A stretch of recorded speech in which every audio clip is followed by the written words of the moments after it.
Can jewelry really generate its own electrical charge? Well, today I'm transforming crystals, resin, and hand forged copper into a one of a kind piezoelectric pendant. And wait until you see the drifters that are hanging out inside this pendant. First thing you're going to do is grab your resin, grab your mold, and I make a little mold out of my mold, so to say. And you can just do that by spreading resin in there and swirling it around until you cover all the edges. Do a few coats like that. Now, this is a new idea I had. I wanted to create an embossed, raised picture on the back side of trees. I just went on a road trip, went through the redwood forest, and I'm so inspired by the beautiful redwood forest. So I wanted to use this piece of an aluminum can. You can just cut up the can, rinse it out, flatten it out, and you can use a pen or a pencil to be able to emboss. Now, this wasn't exactly easy and it didn't turn out as crisp and as raised as I wanted it to, but it still gave me a really cool effect, and the jewelry turned out gorgeous after the fact.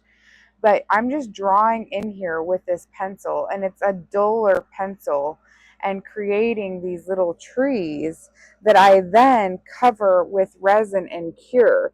Now, one thing to note is the resin does come off of the foil, but it's not easy. So if you want to spread a little bit of lotion, or you can, I use a like cheap conditioner product from the dollar store, and I just spread that on before I add any mica powders or any color to this back plate here, so that the resin will come off a little bit easier. Now that I've got all of my resin mixed up, you're just going to paint it on. Just paint it like you would paint a picture, and I painted this right into the indentation of where those trees are, and just variegating from darker green to lighter green and the brown. This turned out really good, and I used mica, but also a little bit of the alcohol inks. The only thing I kind of wish this would have turned out is like more saturated. You can see it's very kind of translucent. It's alcohol ink, so it's not as saturated as I was hoping it would be. So after the fact, I can go over the top with some more mica and add some more details. Once the initial trees were cured, I went back through with a little bit of resin and painted it on that back plate. And this is where I'm going to actually add in some mica powder and paint it in, so to say, for the sunset. And I'm just going to do a variegated sunset with different golds and oranges and blues, creating this beautiful sunsetty effect. Once that's done, you can cure it and then gently peel it up off of that back plate. Now here comes the fun part. We're going to add our drifters into our mold. And I am using the beautiful seashells that I crushed and cleaned from the Oregon coast. Now these are from those blue mollusk shells that the seagulls like to eat the critters out of. I don't know what they're called, but they're beautiful. And I bring them home. I actually cleaned them in muriatic acid and then rinsed them very well and crushed them so that they are in manageable pieces. Now, when crushed, they're gorgeous because it's this beautiful blue layered look. And I'm just picking out the ones that I like the best to go into this piece. I'm also adding in the redwood forest river that runs right through it. It's the Eel River. That is the sand that came right out of that river.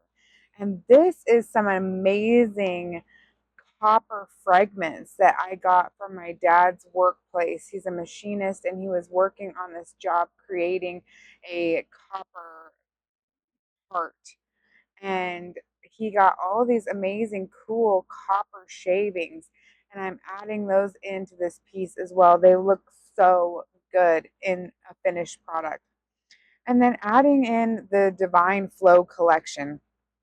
Now, this is a combination of garnet, citrine, and pyrite. This is all about bringing in abundance, prosperity, wealth, winning the lottery vibes. And then in goes my full moon water. This has been charged and activated under the full moon with a tensor ring. If you don't know what a tensor ring is, I highly suggest checking out Slim Sperling's work. It's a copper tensor ring that I made, and I just keep it in my full moon water jug. It's always charging that water so that it holds a very positive vibe. It's a living water. Then once I got the water in there, the drifters in there that I want, I'm adding a little bit of resin to the outside of the mold. And I'm going to basically add the back plate to the top plate. I'm adding a little bit of resin to the back plate.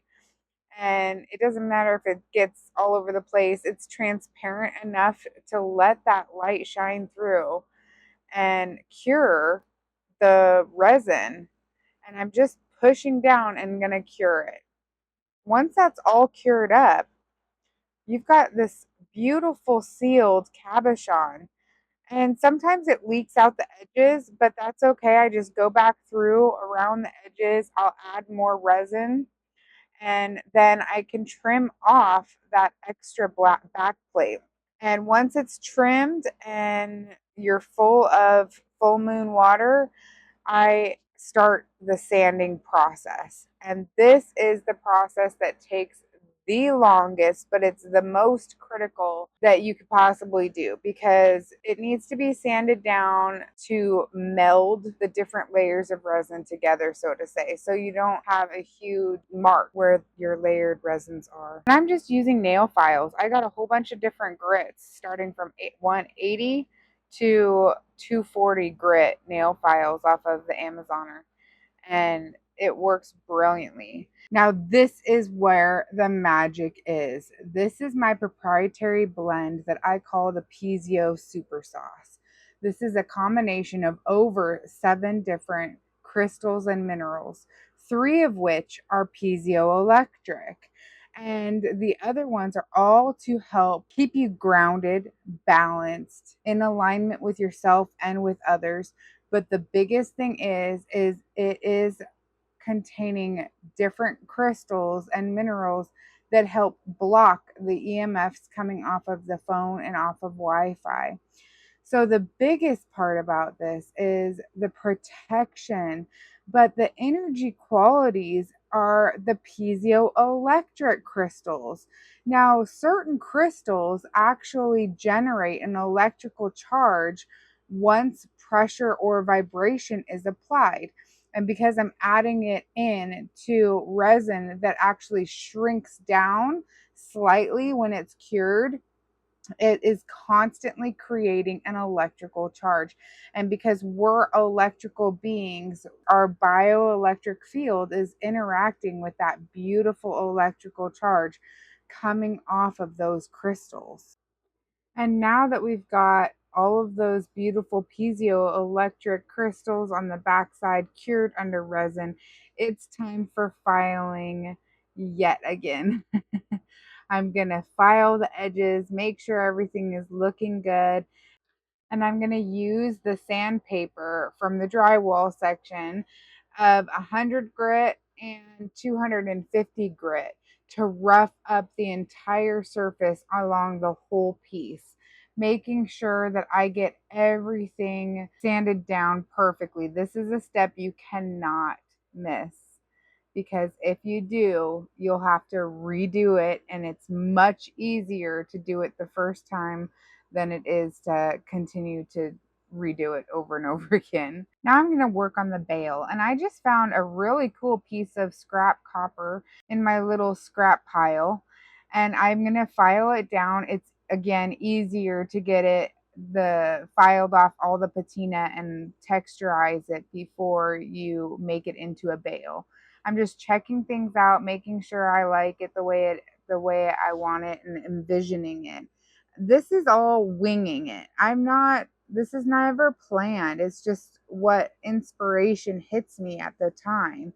And I had this idea of making a very simple bale, but it's stunningly gorgeous on this piece. Just wait until you see the end. I'm just rolling over this piece of copper until I get a shape that I like for the bale, pinching it and pushing it and aligning it up. And yeah, that's looking really good, really cute. I was deciding on if I wanted it straight and center or if I wanted to actually tip it to the side and have an angled heart. Sometimes I do that and I really like it. But this one was just calling to be right in the center. And now I'm just going to add a little bit of resin to that copper bale and I will cure it just to get it stuck down a little bit and then go back through and work on it from the backside. And now here's for the most satisfying part of this whole process is the reveal. So this is just a scrap container I had. I sealed it up using a black electrical tape so it will block the UV light. And here we go, the moment we've all been waiting for. This is the dip. So I just dip it in the UV resin, making sure to coat everything, making sure that bale is very well coated. And I take it out and let it drip off. I drip off as much excess as I possibly can. The trick, though, is that you have to keep this pendant moving. You'll see that if you work with UV resin for a very long time, resin likes to pool up. It's almost like oil and water, and it will pool up and it'll leave spots where it doesn't cover. And it's such a pain to go back through. And if it doesn't cover after it's cured, you have to sand the whole thing down again and redip it. And it's just not fun. And some pieces I've had to redip 3 and 4 times because it didn't cover all of it. And the piece will get very thick if you have to continue to redip it, and it's kind of a waste of your product as well. So try to cover everything all at once and make sure that when you're curing it, you are turning it constantly, like roasting a marshmallow, making sure that you don't have any of it pulling away and pooling in any spots. That is the ticket. That's the key. And before I show you guys the reveal, really quickly, if you are curious about learning more about piezoelectric energy, I wrote the book on it. And this is an incredible book. It's called Powered by Pressure. I'm going to link it below. It goes through and talks about megalithic structures, the cathedrals, sound, frequency, vibration, water. It's a very intriguing book. I'd love for you to check it out and let me know what you guys think. Thank you so much. I appreciate all of your love and support. And now let's get on to that reveal. And here we are. Voila! The gorgeous full moon in hydro with all of the drifters in there, reclaimed copper, piezoelectric pendant that is ready to go on a chain or a cord. I actually paired this one with a waxed cord and I made it to sell, and honestly, I haven't taken it off. I put it on and I have not taken this one off. She's got that beautiful copper in there, tons of drifters, and I added the copper along the backside as well with my piezoelectric super sauce. She turned out gorgeous. What do you think? Are you going to try to make one? Let me know in the comments if you have any ideas for me, any suggestions, and also check out the description so you can see my products, my website, piezodesigns.com. And thank you so much for sticking in there with me to the end. If you like this video, check out my other ones. Much love and stay aligned.